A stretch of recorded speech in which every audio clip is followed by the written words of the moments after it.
하나님의 말씀은 사도행전 17장 30절 말씀을 보도록 하겠습니다. 사도행전 17장 30절입니다.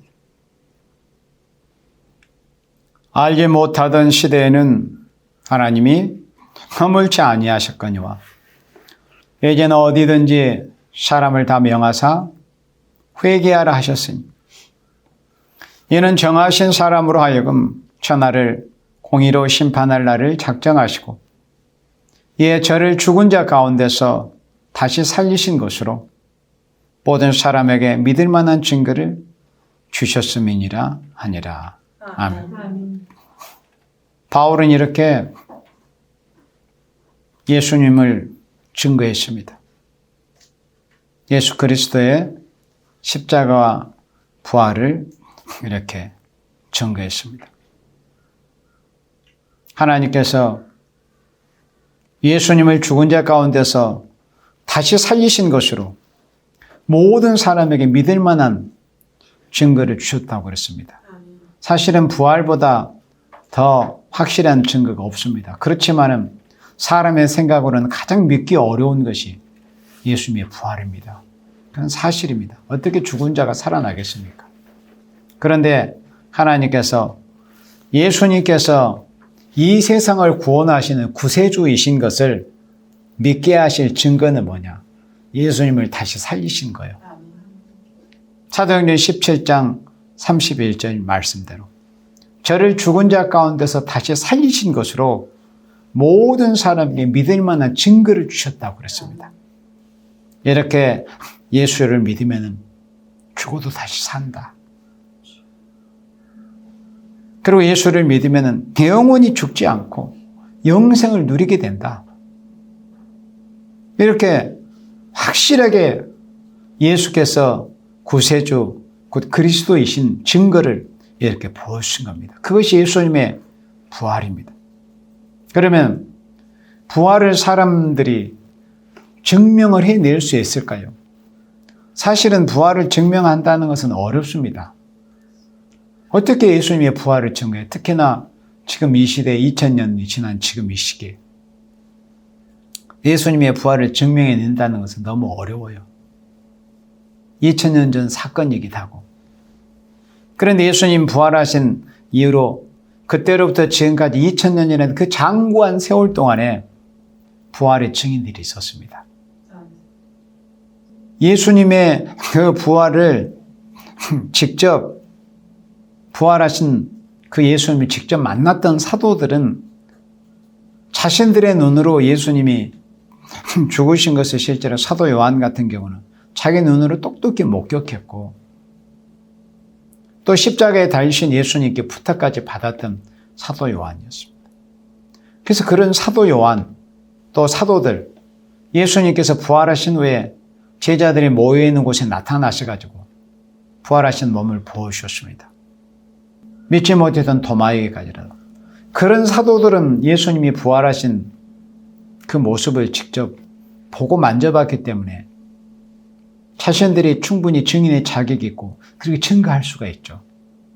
그런데 그 이후로 직접 예수님의 부활하신 예수님을 만나보지 못한 생명들은 어떻게 2000년 동안 부활을 증거하는 그런 일, 사명을 했을까요? 부활을 증명하기가 어려워요. 그런데 성경 말씀에서는 하나님께서 저를 죽은 자 가운데서 다시 살리신 것으로 모든 사람에게 믿을 만한 증거를 주세요. 봐라. 이렇게 예수 그리스도께서 살아났지 않느냐. 예수님을 믿으면 죽은 자도 다시 살게 된다.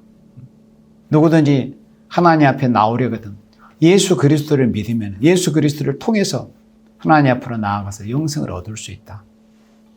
이렇게 예수님을 다시 살리신 것으로 확실하게 믿을 만한 증거를 주셨는데 그러나 말씀을 믿지 않는 사람들에게는 또 안 믿으면 또 믿지 못하는 거죠. 그래서 참 부활을 증명하기가 어려워요. 저 역시도 처음에 교회에 나갔을 때 예수님의 부활이 안 믿어졌어요. 사실 한 2달 동안. 그때는 너무 예의를 먹었어요. 안 믿어지는 거 어떡해요? 그리고 예수님의 부활은 사람의 생각으로는 도저히 믿을 수 없는 일입니다.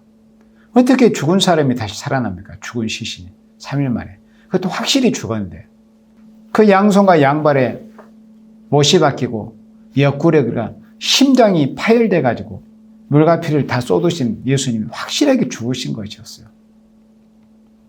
그런 예수님이 다시 살아나신 거죠.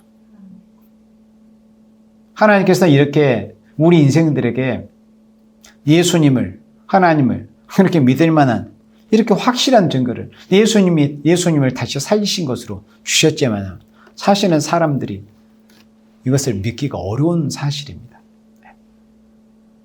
부활을 증명을 해낸다는 게 어려워요. 우리 인간의 입장에서. 그럼 어떻게 부활을 증명해낼 수 있을까요? 성경을 믿으면은, 믿음의 선물을 받으면은 우리가 하나의 말씀을 믿으면 예수님이 부활하셨구나. 말씀을 통해서 우리가 말씀에 믿어지면 예수님의 부활도 믿잖아요.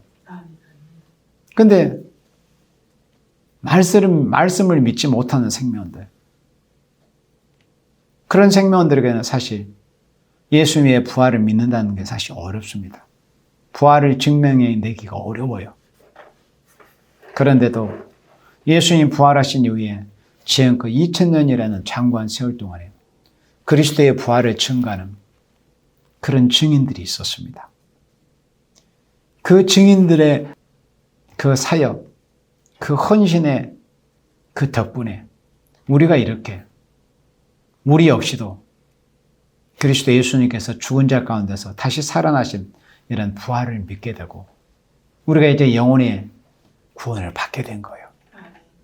그리고 이제 예수님 다시 오신 그때 우리는 영혼의 구원을 이미 받은 우리가 이제 이 몸의 구원까지, 몸의 변화까지 우리는 확실히 믿고 소망을 하고 있습니다. 그래서 오늘은 이 부활의 증인 또 부활의 증명에 관해서 성경 말씀을 몇 구절을 같이 보도록 하겠습니다. 예수님께서 부활하신 그 부활의 증인은 사실은 하나님이셔요. 또 예수님이십니다. 보혜사 성령님이셔요. 그러니까 나사렛 예수님께서 죽은 자 가운데서 다시 살아나셨다는 것을 증거하신 그 증인은 성부, 성자, 성령, 성삼위 하나님이셔요. 먼저는. 그리고 예수님 자신이 부활의 증인이셨어요. 내가 이렇게 부활했다고 그랬잖아요. 그리고 또 부활의 증인들이 있어요. 그런데 부활의 증인들은 부활을 증명을 해내야 돼요. 증인이라는 것은 뭔가 증명을 해내야 있는 것이 증인이잖아요. 그럼 우리가 어떻게 증명을 해내지? 이게 아주 중요합니다. 여러분들. 지금 우리가 어떤 그렇게 아주 독실한 그리스도인들이 뭔가 어떤 증거를 제시해가지고 예수님이 이렇게 부활했다, 빈 무덤이 이렇다, 어졌다. 그렇게 많은 설명들을 하려고 할 수 있습니다. 그러나 그거는 어떻게 보면 주관적인 그런 증명이라 할 수 있습니다. 그러면 가장 객관적인 부활의 증명이 뭘까? 그것은 증인들의 삶입니다. 증인들의 삶. 예수님의 부활을 증명하는 가장 확실한 모습이 부활을 증거하는 그런 증인들의 삶, 그런 생애가 예수님은 나사렛 예수라는 분은 확실하게 부활한 게 맞다. 부활하셨을 것 같다. 저 증인들의 삶을 보니까 저 증인들의 생애, 자기의 생활, 생애, 자기의 생명까지라도 아끼지 않고 나사렛 예수라는 분이 죽은 자 가운데서 다시 살아나셨다는 것을 증거하는 저런 삶을 보니까, 저분들의 생애를 보니까 정말 나사렛 예수라는 분은 확실하게 부활하셨는가 보다. 부활하신 게 맞구나. 그렇지 않으면 어떻게 저들이 자신의 그 삶 속에서 자신의 생애를 바쳐서 자신의 생명을 바쳐서 나사렛 예수께서 부활하셨다는 것을 증거한 저런 삶을 살 수 있겠는가? 만약에 그것이 거짓이라면, 거짓이 아닐지라도 그게 희미한 것이라면 어떻게 자기의 생애를 다 바쳐서 또는 자기의 생명까지 바쳐서 나사렛 예수께서 부활하셨다고 그렇게 증거하는 삶을 살 수 있을까 하는 거예요. 그래서 예수님의 부활을 우리 사람의 편에서 그렇다 그거예요. 하나님 예수님을 살려내셨잖아요. 예수님 자신도 하나님 능력으로 살아나셨잖아요. 살아나신 모습을 보여주셨어요. 그리고 성령님께서 살아나신 것을 증명해 보이셨습니다. 사람들을 통해서, 사람 가운데서 역사하신 성령님께서 그리스도의 그 증인들의 삶을 통해서 나사렛 예수께서 부활하셨다는 것을 그 증명하는 삶을 살 수 있도록 그렇게 성령께서 역사를 하신 거예요. 그러니까 예수님이 죽은 자 가운데서 다시 살아났다는 확실한 그런 증거가 뭐냐? 부활을 증거하는 그런 증인들의 삶의 모습이에요. 부활을 증거하는 증인들의 삶의 인격이에요. 예수님의 부활이 확실하게 믿어진 사람은 이 땅에서 삶이 틀립니다. 그리고 인격이 틀려요. 예수님의 부활을 확실히 믿는 사람은. 부활의 소망이 희미한 사람, 영생의 소망이 희미한 사람, 또 예수님이 다시 오실 때 우리 몸의 변화에 대한 그런 소망이 희미한 사람은 그런 소망 가운데 확실한 소망을 가지고 살기가 어렵습니다. 예수님의 부활이 얼마나 확실했으면 예수님 부활하신 이후에 지금껏 대략 2000년의 그 장구한 시간 동안에 얼마나 수많은 증인들이 자기 일생을 바쳐서 예수님의 부활을 증거하고 삶으로서 인격으로서 예수님의 부활을 증명해냈어요. 예수님의 부활의 확실한 그 증거는 그 증인들의 삶의 모습입니다. 우리는 예수님 오시는 그날까지 예수님께서 우리 같은 죄인들 때문에 십자가에서 죽으셨다는 것과 예수님이 죽으심과 다시 살아나신 예수님의 부활을 증거하는 삶을 살아야 돼요. 그리고 예수님께서 부활 승천하실 때 너희들이 본 그대로 다시 오시리라는 그 재림의 소망을 가지고 이제 우리가 부활의 증인이며 또는 또 더하여서 예수님의 재림하실 재림 주님을 증거하는 그런 증인의 삶을 우리가 살아야 되는 겁니다. 아멘. 예수님께서 사랑하셨던 베다니에 사는 그 부모 없던 고아였던 나사로와 마르다와 마리아의 그 가정을 참으로 사랑하시는데 예수님 멀리 이제 전도하러 나가셨을 때 나사로가 병들어 죽게 되었다는 소식을 들었습니다. 예수님께서 그 소식을 들을 때는 나사로가 아직 죽기는 전이었어요. 그래서 그의 노예들이 예수님, 우리 오라비가 이렇게 깊은 중병에 걸려서 금방 죽을 것 같으니까 예수님 빨리 오셔서 도와주세요. 그래서 사람을 보냈습니다. 그런데 예수님은 성경에 읽어보면 일부러 빨리 오시지 않았습니다. 왜? 예수님이 어떤 분인가를 보여주시고 그 죽은 나사로의 사건을 통해서 그리스도 안에서 예수님 안에서는 죽은 자도 다시 살게 된다는 그 부활을 예수님께서 확실하게 증명해 보이시기 위해서 예수님께서 일부러 오시지 않았던 거예요.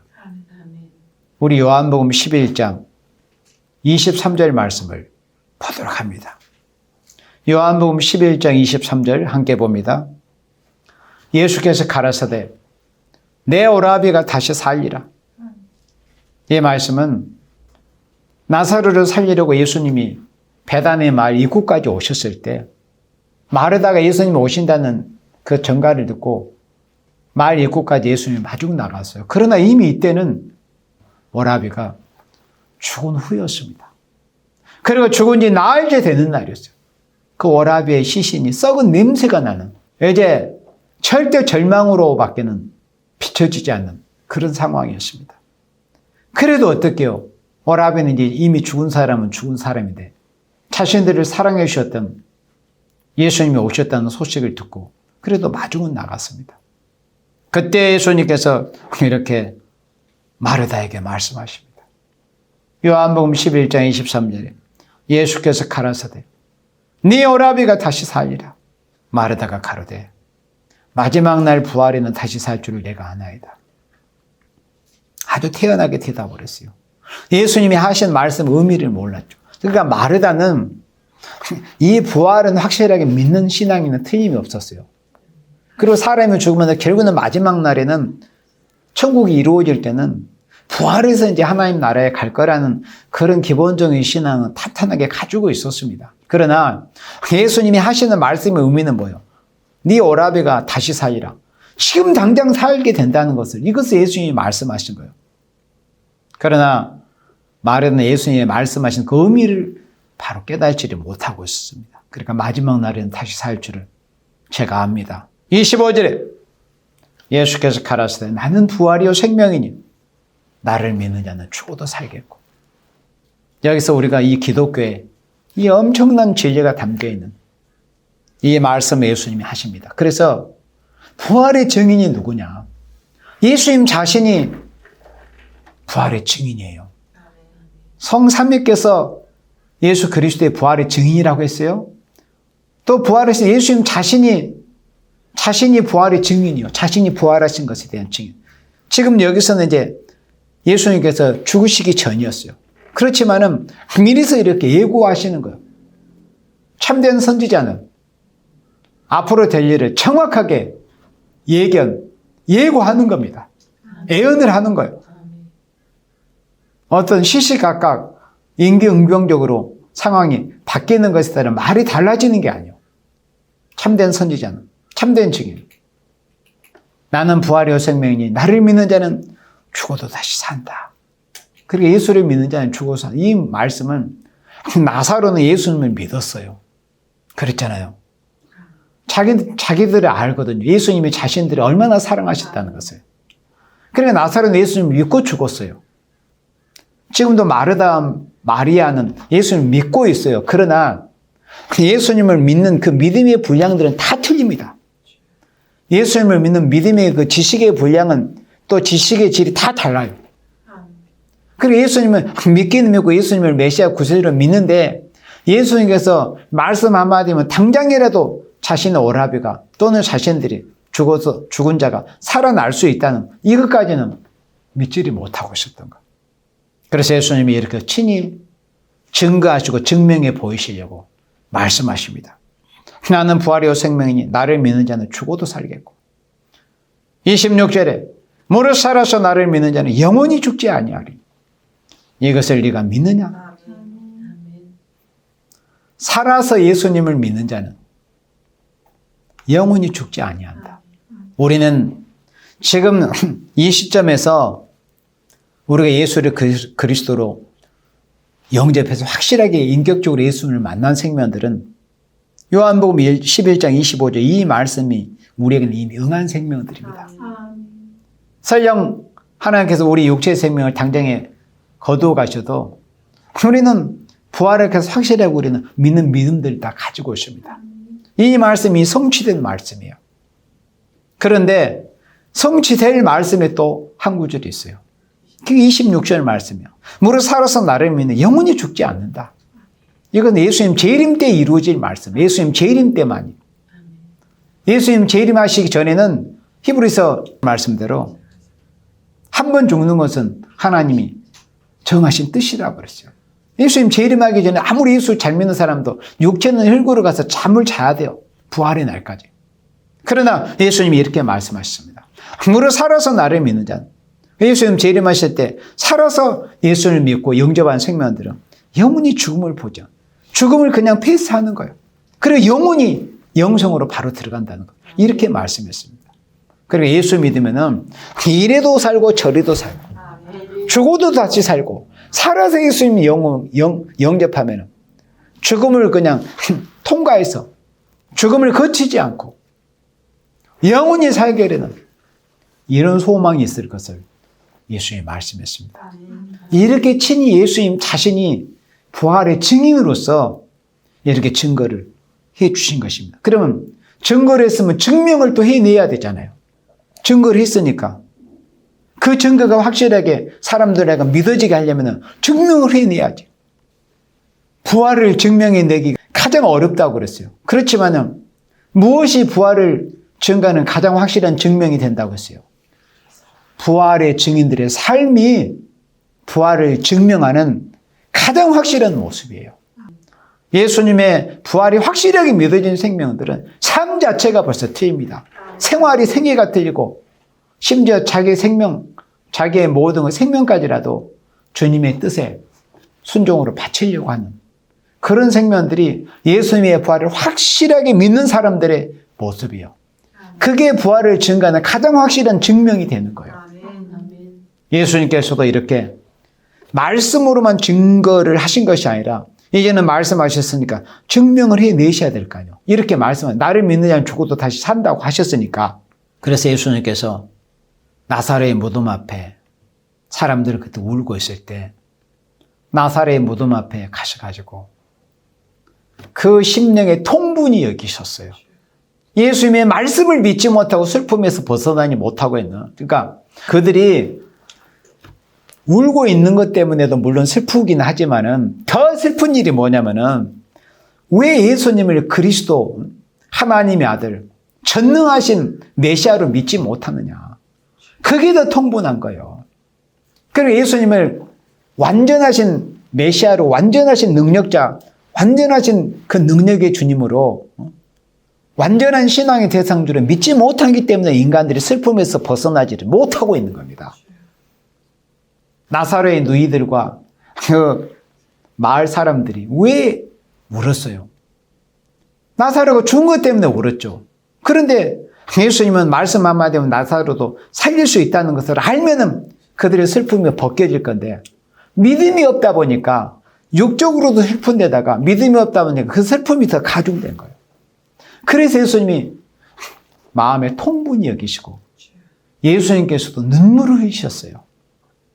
그리고 예수님께서 큰 소리로 나사로야 나오라 이렇게 말씀하시니까 죽은 자가 그 시체가 벌떡 일어나서 배로 자신의 몸이 그대로 감겨진 채로 나왔습니다. 그때 예수님께서 풀어놓아 다니게 해라. 사방에서 풀어줘라. 그렇게 예수님은 참 하나님, 참 성자 하나님이시며 말씀 하나님이시며 참 하나님이신 예수님께서 참 선지자이시고 참 하나님, 참 메시아께서 그렇게 능력을 부으심으로 예수님 자신이 생명이라는 것을 증명을 해 주셨습니다. 요한복음 14장 6절에 내가 길이요 진리요 생명이니라고. 나로 말미암지 않고는 아버지께 올 자가 없다. 하나님께 나아갈 수가 없다. 이렇게 예수님께서는 말씀만 하신 것이 아니라 참으로 당신의 그 말씀을 참인 것을 증명을 해내신 겁니다.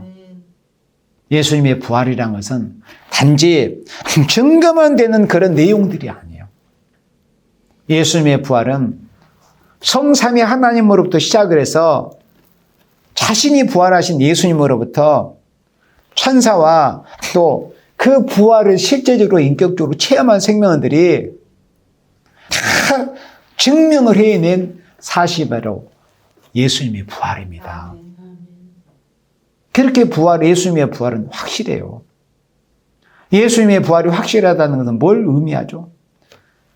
아까 요한복음 11장 25절에서 말씀한 것처럼 그리스도 예수를 믿으면 죽어도 다시 산다는 것이 확실하다는 거예요.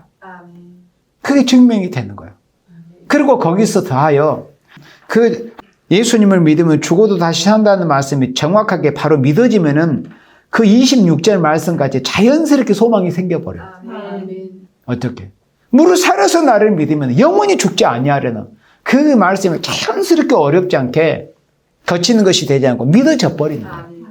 그래서 우리가 기독교인들이 하나님께 택하심을 입은 생명들은 예수님의 부활을 믿는 것이 기독교 신앙의 가장 핵심 중의 핵심입니다.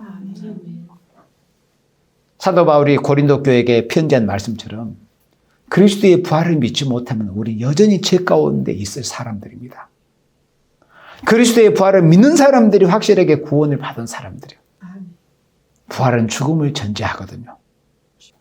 예수님께서 마지막 유월절에 어린 양으로서 우리 죄인된 인간을 대신해서 하나님 앞에 화목제물이 되어주시기 위해서 유월절 희생의 양으로 하나님 앞에 십자가의 제단에 드려지시기 위해서 마지막 유월절에 이제 올라가실 쯤에 예수님께서 이렇게 예고하셨습니다. 마태복음 16장 말씀을 같이 봅니다. 마태복음 16장 21절입니다. 예수님께서 이제 마지막 유월절에 예루살렘에 올라가실 때 베드로에게 천국 열쇠를 주셨잖아요. 다른 사람들은 뭐 엘리야, 에레미야 여러 선지자 중에 하나로 갑디다. 또는 뭐 세리 요한이 다시 살아났다 갑디다. 그렇게 여러 사람들이 여러 가지의 그런 말들을 하는데, 그러면 예수님께서 그러면 너희는 나를 누구라고 생각하느냐? 여러 제자들이 있을 때 거기서는 베드로가 나서야 된다고 그랬죠. 주는 그리스도시요 살아계신 하나님의 아들이시니다. 그렇게 기독교 신앙의 가장 표준적인 신앙을 고백했습니다. 그것은 네 혈육으로 그렇게 네가 안 게 아니다. 하나님께서 너에게 그렇게 바로 알게 해주신 거다.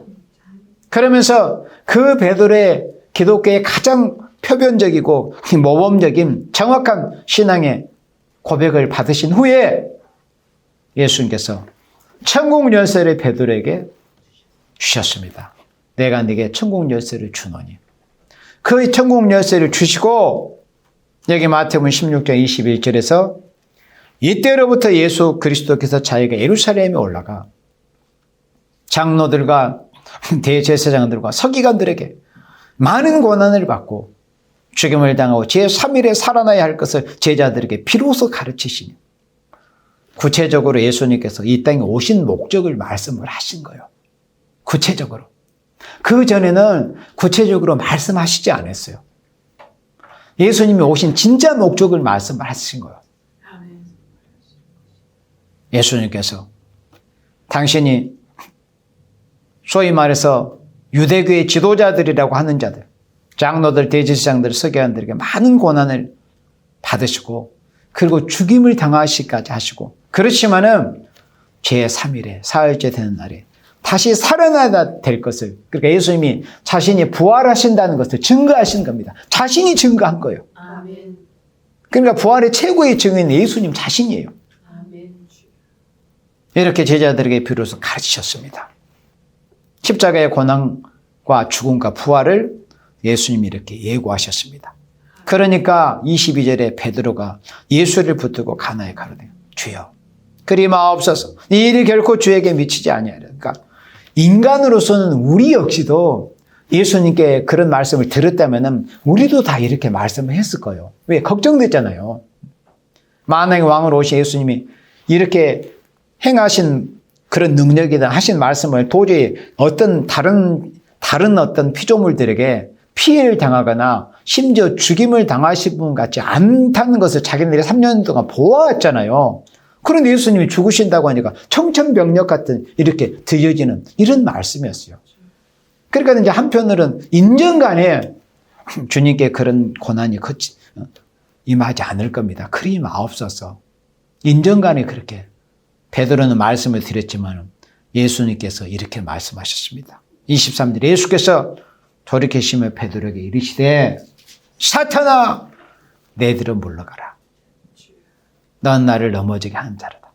그 천국 열쇠를 받은 베드로, 사도들의 제법격인 이 베드로에게까지 하나님의 뜻을 거스리고 예수님 자신이 이 땅에 오신 가장 중요한 목적을 이 거스리는 것에 대해서는 결코 용납지 않고 사랑하는 제자에게까지 사단아, 그러니까 대적하는 자라는 거죠.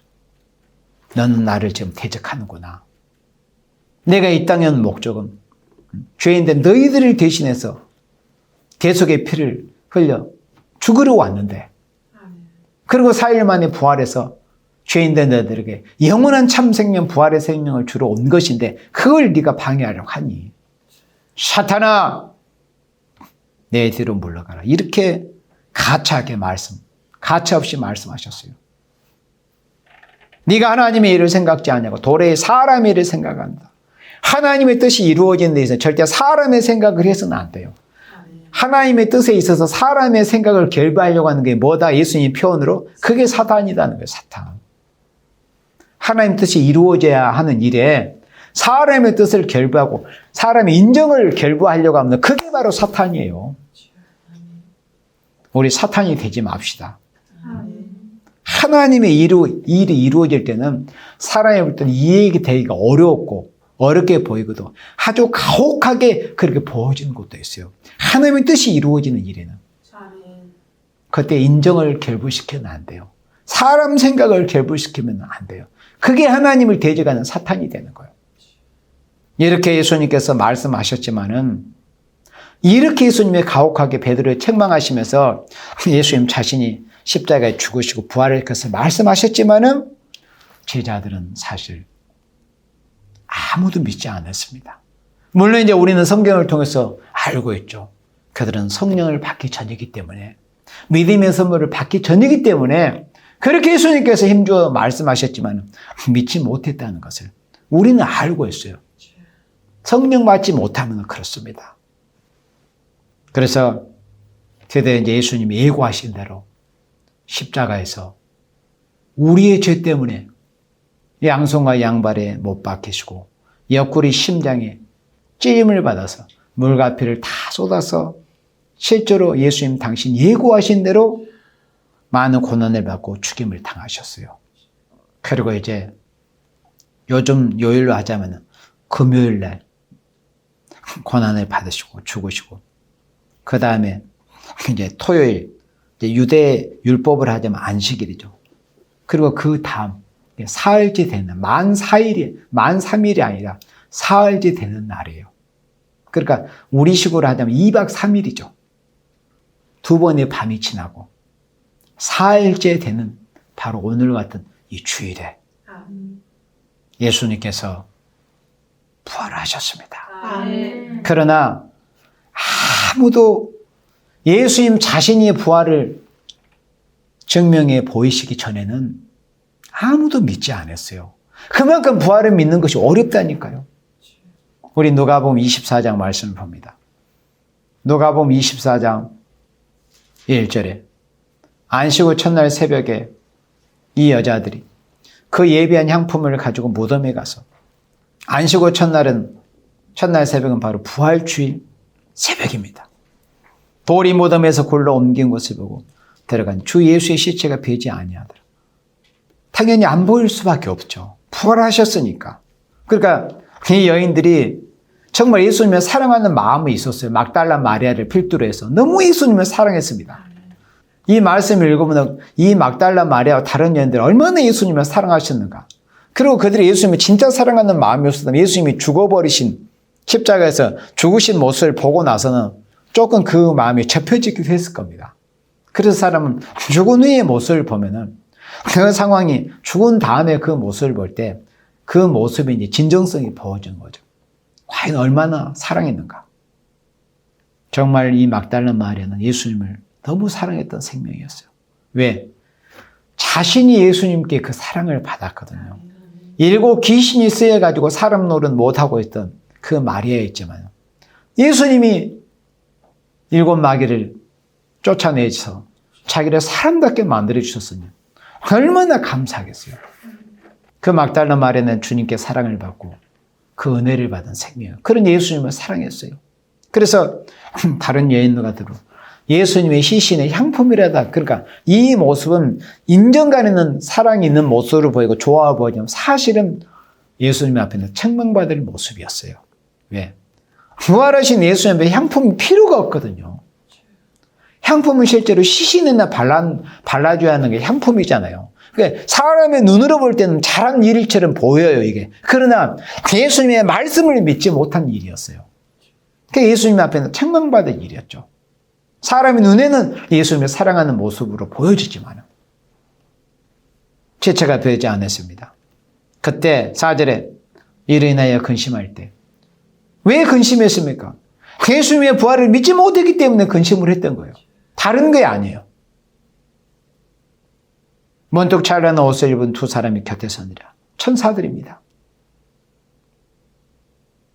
여자들이 두려워 얼굴을 땅에 대니 2 사람이 이르되 어찌하여 산자를 죽은 자 가운데서 찾냐? 여기 계시지 않고 살아나신 자.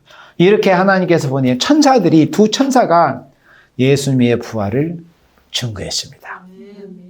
그러니까 성부, 성자, 성령님께서도 예수님의 부활을 증거하시고 또 당사자는 예수님 자신이 죽으시기 전부터 예수님의 부활을 증거하셨고 또 여기 천사가 예수님의 부활하신 것을 증거해 주었습니다. 여기 계시지 않고 살아나셨다고 증거하고 있습니다. 11절에 이제 이렇게 천사들의 예수님이 부활하신다는 그 증거를 듣고 사도들한테 빨리 달려가가지고 예수님 부활하셨다고 하시는데요. 예수님의 시체가 안 보여요. 그러니까 11절에 사도들은 저희 말이 허탄한 듯이 배워 믿지 않았습니다. 그게 사실은 믿어지지 않았겠죠. 요한 같은 경우는 자기가 가장 가까운 거리에서 예수님이 실제로 죽으신 것을 보았잖아요. 확실하게. 그러니 어찌 실제로 아무리 그래도 다시 살아나셨을까? 그러니까는 그 여인들이 와서 천사를 통해서 자신들이 예수님이 부활했다는 소식을 전해 주니까 사람으로서는 최초의 부활을 증거하는 증인이 누구였어요? 여인들이었습니다. 막달라 마리아를 비롯한 여인들이었어요. 그 엄청난 부활의 소식을 증거하는 최초의 사람 증인은 누구였냐? 바로 막달라 마리아 여인들이었습니다. 12절에 베드로는 일어나 무덤에 달려갔습니다. 요한복음 말씀 구조가 대조되면 이때 두 사람이 같이 출발했다고 성경에 기록이 됐어요. 예수의 사랑하시는 제자였던 요한과 베드로가 같이 무덤을 향해서 다른 박질을 했지만은 요한이 아무래도 더 연소한 생명이기 때문에 무덤 입구에 먼저 도착은 했지만은 들어가지는 않았습니다. 들어가지 못하게 막은 거죠, 하나님이. 거기를 제일 먼저 들어가야 될 사람이 있기 때문에. 그래서 베드로는 일어나 무덤에 달려가서 굽히려 들어가 보니 요한은 먼저 도착했지만 안에 들어가 보지는 않았어요.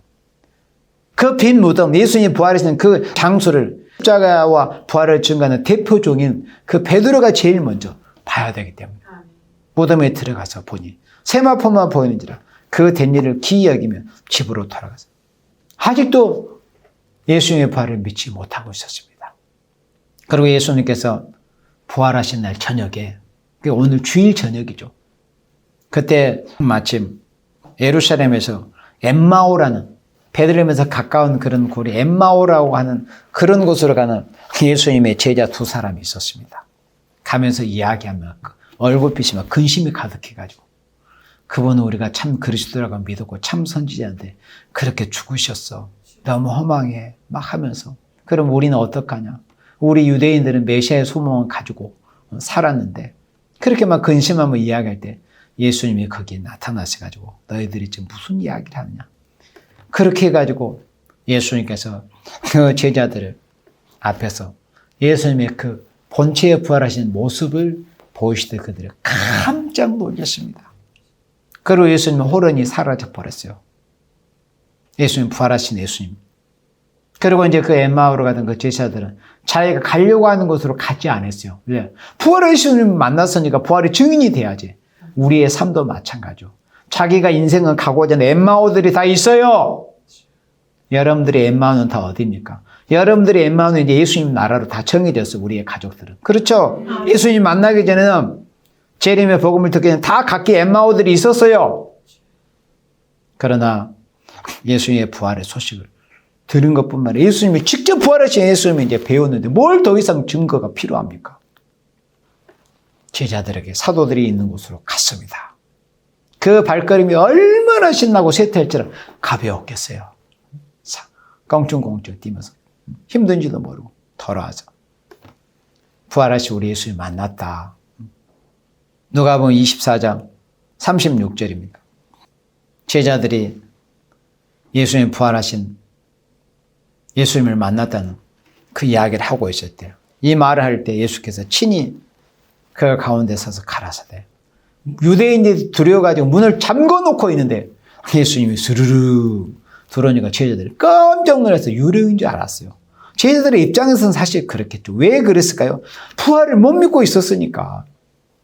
그때 예수님께서 가라사대 너에게 평강이 있을지어다 하시니 저희가 놀라고 무서워하여 그 보는 것을 영으로 생각하는지라. 예수께서 가라사대 어찌하여 두려워하며 어찌하여 마음에 의심이 일어나느냐. 그러니까는 예수님의 부활을 믿지는 못하니까 두렵기도 하고 마음의 의심도 일어나고 영으로 생각하고, 그래 예수님의 부활을 믿지 못한 사람들의 상태가 다 이런 거예요. 그냥 근심만 가득하고 막 귀신을 보는 것처럼 두려워하는 마음만 있고 막 의심만 일어나고. 그래서 부활이 믿어진다는 것이 얼마나 큰 은혜이며 축복인 것을 우리가 알아야 돼요. 39절에 내 손과 발을 보고 나인 줄 알라. 또 나를 만져보라. 영과 살은 뼈가 없으되 너희 보는 바와 같이 나누니라. 지금도 어떤 사람들은 예수님이 영으로 부활했다고 그렇게 믿고 말하는 사람들도 있습니다. 그러나 예수님은 영으로 부활하신 게 아니에요. 그건 거짓말입니다. 예수님은 죽으신 몸 그대로, 육체가 그대로 부활하시죠. 만져봐라. 여기 구운 생선 없냐? 가져와 봐라. 제자들이 보는 가운데 예수님 잡수시까지 했어요. 왜? 확실하게 부활을 증명을 하셔야만이 그 증명하신 모습을 보고서 제자들이 목숨 바쳐 나가서 전할 수 있기 때문에. 이렇게 예수님께서 자신이 부활하신 것을 증거하시고 또 증명해 보이셨습니다. 그 후로 사울이라는 아주 흉측한 재질에도 예수님을 대적했던 그런 사람이 있었죠. 그렇지만은 성경에 기록된 대로 그는 이방인을 위해서, 주를 위해서 이방인을 살리는 그런 그릇으로 하나님이 택하신 그런 생명이었기 때문에 그토록 무던히도 모질게 예수님을 대적하고 예수님의 제자 그리스도인들을 대적했던 사울이 예수님의 제자들을 잡으러 멀리 온전까지 다메섹까지 가는 그런 도중에 길거리에서 예수님께서 때가 정오쯤 점심때쯤 됐을 때 예수님이 햇빛보다도 밝은 빛으로 그 십자가에서 죽으셨다가 부활 성천하셨던 그 예수님께서 특별히 예수님이 임하신 거예요. 특별히 보좌 옆에 있는 예수님, 그 한 생명을 귀하게 쓰시기 위해서, 한 종을 위해서 예수님이. 그건 특별한 일이었거든요. 나타나셔서 사울아 사울아 네가 어찌하여 나를 핍박하느냐. 가시체를 발길질해가 네게는 고생이다. 네가 나를 대적하는 것은 네 자신에게 고통이란 말이야.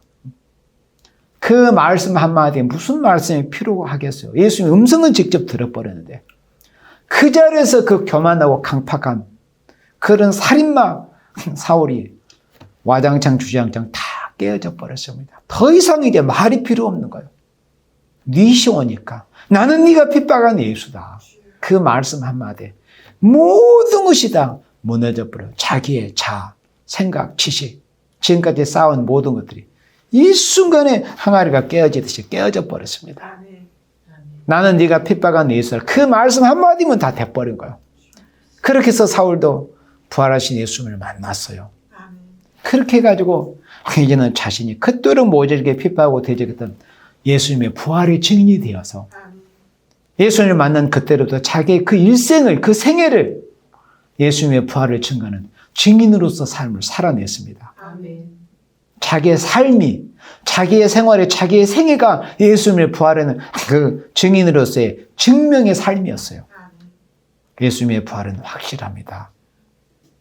예수님의 부활이 확실하기 때문에 예수님께서 말씀한 것처럼 나를 믿는 자는 죽어도 다시 살게 된다는 그 부활이 우리에게도 확실하게 이루어집니다. 뿐만 아니라 이는 예수님이 다시 오시는 이때 우리가 살아서 우리의 믿음을 고결하게 신앙의 정절을 지켜낸다면 이 마지막 때 그 부활하신 예수님께서 부활주일날 밤모섬에 있던 요한에게 나타나시고 보신 그 계시의 말씀대로 이 예언의 말씀을 읽고 듣고 지켜라. 이 예언의 말씀을 읽고 듣고 지키면은 예수님 재림하실 그때 계시록 1장 12절 이후의 말씀처럼 그렇게 두려운 신반주임으로 오실지라도 예수님께서 명하신, 제일 있는 예수님께서 명하신 예언의 말씀을 읽고 듣고 지키기만 하면은 예수님께서 요한복음 11장 26절에 말씀한 것처럼 무릇 살아서 나를 믿는 자는 영원히 죽지 아니하리 그 말씀이 이루어질 거라는 이런 소망을 우리에게 주신 것입니다. 예수님의 부활보다 더 확실한 게 없습니다. 왜? 증인들의 삶이 그것을 증거하거든요. 부활의 증인이 누구라고요? 영부 하나님, 성자 예수님 자신, 또 보혜사 성령님, 천사들, 또 베드로와 사도들, 그리고 그 후에 또 예수님 만났던 사울, 곧 바울, 또 저 역시도 우리들도 이렇게 우리가 다 부활의 증인이 된 겁니다. 이보다 더 확실한 증명이 어디 있어요? 예수님의 부활. 너무나 확실한 사실입니다. 예수님의 부활이 있기에 우리 그리스도인에게 소망이 있는 거지. 예수님의 부활이 없다는 것을 가정을 할 때 고린도전서 15장의 말씀처럼 그리스도의 부활이 없다면 그리스도인들처럼 불쌍한 생명들이 없습니다. 그러나 예수님의 부활은 명명백백한 확실한 그런 사실이기 때문에 우리 그리스도인들처럼 소망이 있는 생명들이 없어요. 우리는 죽어도 살고 살아서 예수님을 영접하면 죽음을 보지 않고 변화체가 되어서 우리가 영원히 살게 된 이런 소망을 주신 부활하신 주님을 찬양합니다. 아멘.